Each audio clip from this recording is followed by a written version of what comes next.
Assalamualaikum warahmatullahi wabarakatuh. Terima kasih kepada Profesor Dr. Nazir bin Mat Zabit, iaitu Pensyarah KPF 4013, Falsafah dan Perkembangan Pendidikan Malaysia.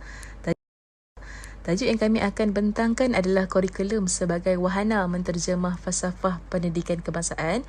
Okey, terdapat 5 poin yang kami akan bentangkan, iaitu yang pertama pengenalan kurikulum, yang kedua persamaan dan perbezaan kurikulum kebangsaan dan kurikulum sekolah, yang ketiga sistem pendidikan kebangsaan, yang keempat pengaruh falsafah pendidikan kebangsaan terhadap pembentukan kurikulum, yang terakhir operasi kurikulum standard ke arah menterjemah falsafah kebangsaan.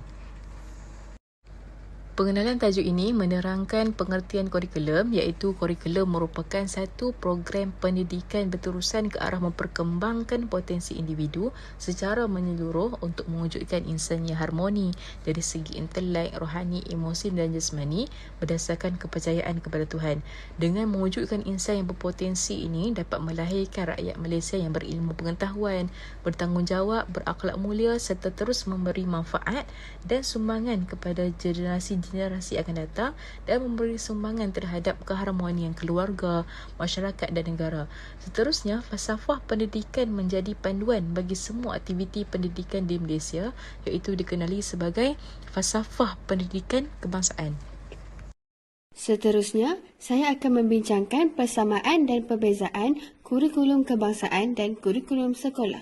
Berikut merupakan persamaan kurikulum kebangsaan dan kurikulum sekolah. Yang pertama, persamaan dari segi kandungan.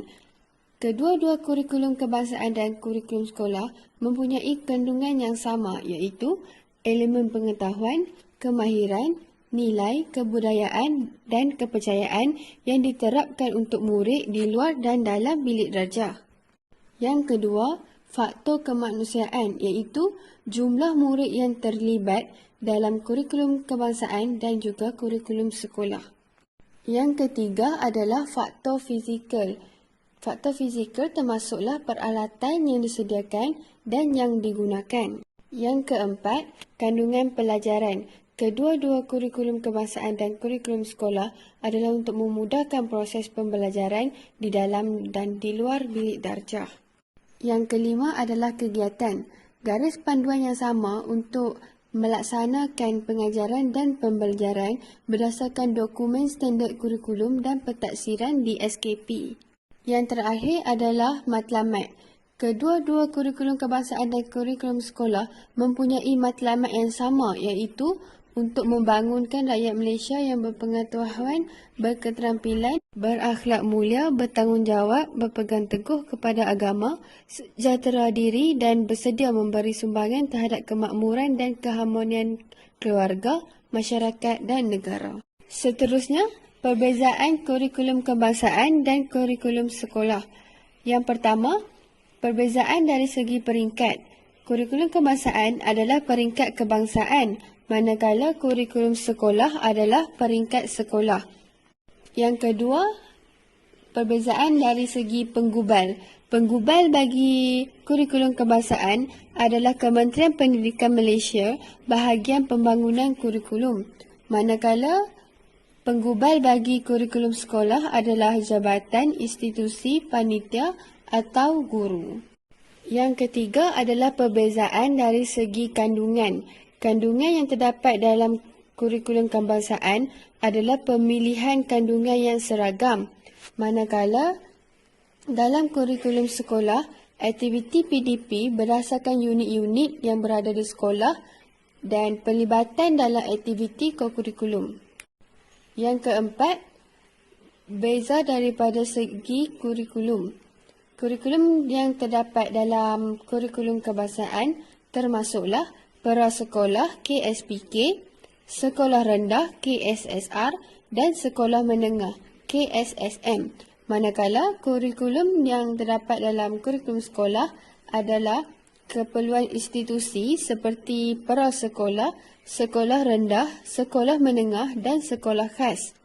Yang terakhir, sistem pendidikan dalam kurikulum kebangsaan dan kurikulum sekolah adalah berbeza, iaitu kurikulum kebangsaan termasuklah pendidikan prasekolah, pendidikan rendah, pendidikan menengah, pendidikan lepas menengah dan pendidikan tinggi.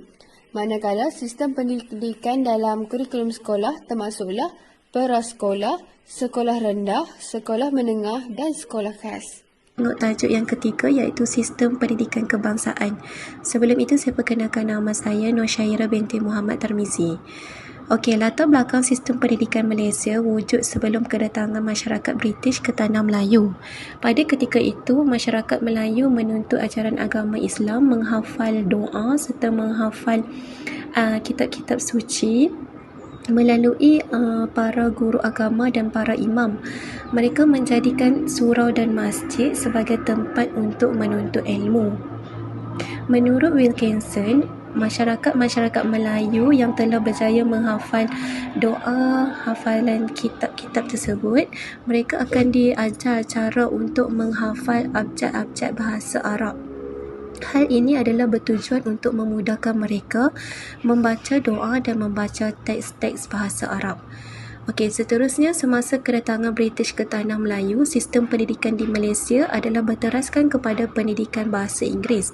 Hal ini menyebabkan hanya golongan-golongan tertentu iaitu golongan atasan Melayu sahaja yang diberikan pendidikan. Masyarakat British telah menyekat masyarakat Melayu yang kurang berkemampuan untuk menuntut ilmu kerana mereka bimbang masyarakat Melayu akan menjadi lebih pandai berbanding mereka. Hal ini sekaligus akan menyebabkan kedudukan mereka di Tanah Melayu tergugat. Kemudian tercetuslah sistem persekolahan mengikut kaum iaitu sekolah vernacular. Sekolah vernacular ialah sekolah yang menggunakan bahasa ibunda sebagai bahasa pengantar. Sebagai contoh, sekolah vernacular Melayu untuk orang Melayu, sekolah vernacular Cina untuk orang Cina dan sekolah vernacular India untuk orang India. Kesan daripada kewujudan sekolah vernacular ini menyebabkan timbulnya jurang sosial antara pelajar. Sebagai salah satu langkah untuk merubah sistem pendidikan, terwujudnya laporan BAN 1950 selepas Perang Dunia Kedua iaitu pada tahun 1946.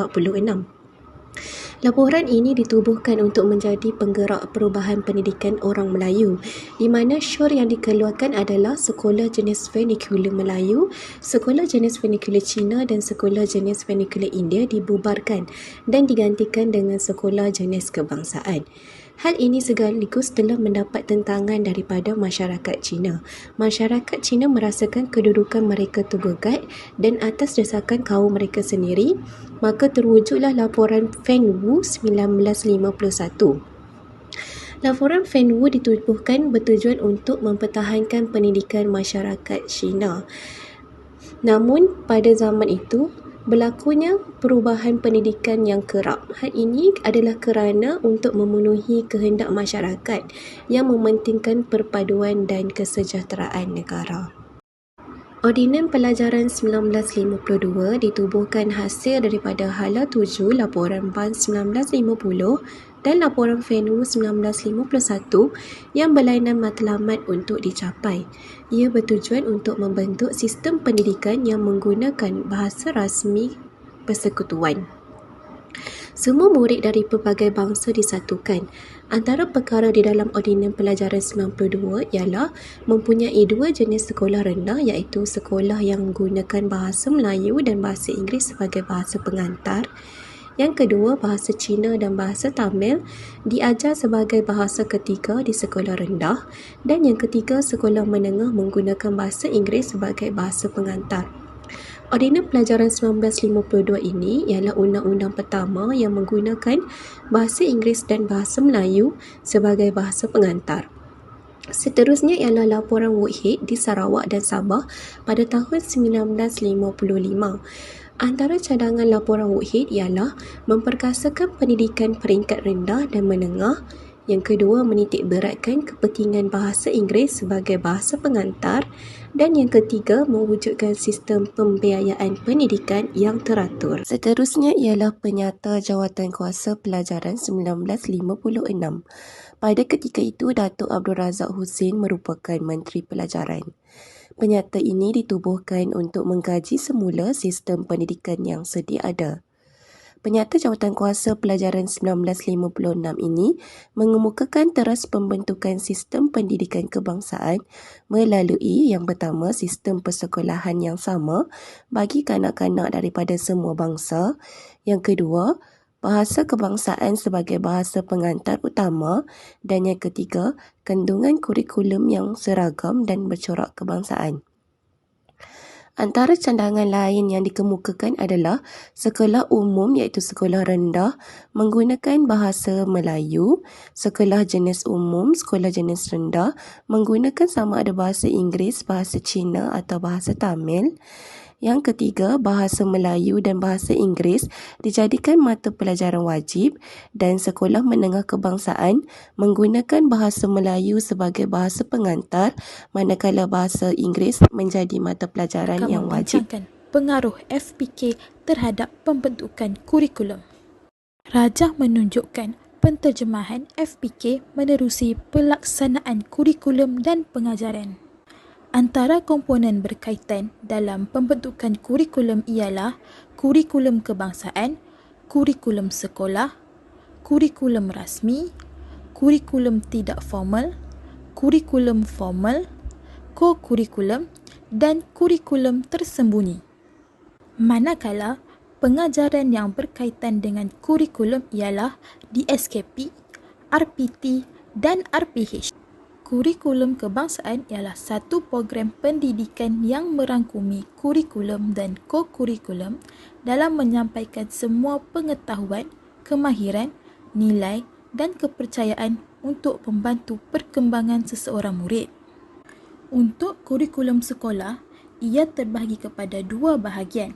Pertama, meliputi sukatan pelajaran dan kandungan mata pelajaran yang dilaksanakan dalam sesi PDP di dalam bilik darjah.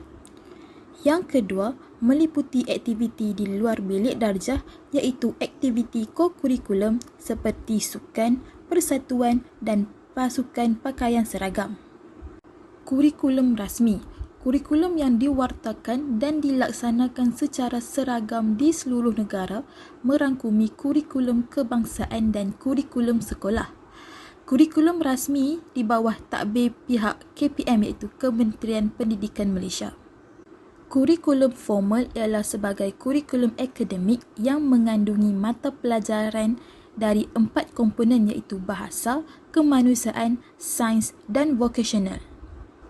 Manakala kurikulum tidak formal melibatkan aktiviti ko-kurikulum dan kurikulum tersembunyi yang bertujuan untuk melengkapkan pembangunan ihsan yang menyeluruh dan seimbang khususnya dalam aspek kemahiran, nilai dan budaya. Aktiviti ko-kurikulum antara salah satu komponen dalam kurikulum kebangsaan kerana pihak KPM mewajibkan setiap pelajar wajib menyertai kelab, persatuan, permainan dan unit beruniform. Untuk kurikulum tersembunyi dikenali sebagai kurikulum tidak nyata kerana berlaku secara langsung dan tidak langsung. Kurikulum tersembunyi yang dirancang kerana pelaksanaannya dilakukan secara sedar oleh pihak sekolah dan guru-guru. Akhir sekali, operasi kurikulum standard ke arah menterjemahkan hasrat falsafah pendidikan kebangsaan iaitu yang pertama, kurikulum standard prasekolah kebangsaan iaitu KSPK. KSPK merupakan satu reka bentuk kurikulum berasaskan standard dan berbentuk modular. Standard prasekolah kebangsaan bermula daripada umur 4 hingga 6 tahun. Standard kandungan pembelajaran berpaksi kepada yang pertama pengetahuan dan yang kedua ialah kemahiran asas nilai dalam tunjang pembelajaran.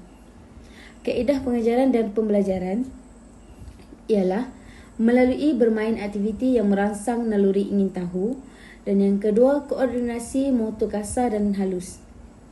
Tujuan kaedah pengajaran dan pembelajaran ialah dapat menyuburkan potensi kanak-kanak daripada aspek perkembangan. Di sini saya bagikan dua iaitu melahirkan warga negara patriotik dan menguasai kemahiran asas. Kurikulum standard sekolah rendah iaitu KSSR. KSSR diperkenalkan pada tahun 2011 dan mengisi transformasi oleh KPM bagi memastikan sistem pelajaran Malaysia standing piawaian antarabangsa. Umur standard sekolah rendah ialah bermula daripada 7 tahun hingga 12 tahun iaitu darjah 6. Seperti yang kita tahu, UPSR tidak lagi dijalankan tetapi digantikan dengan pentaksiran sumatif atau pentaksiran berasaskan bilik darjah. KSSR merupakan satu reka bentuk kurikulum berasaskan standard dan berbentuk modular. Tujuan KSSR sekolah rendah ialah berdasarkan penguasaan kemahiran 4M iaitu membaca, menulis, mengira dan menakut. Kurikulum Standard Sekolah Menengah ataupun KSSM.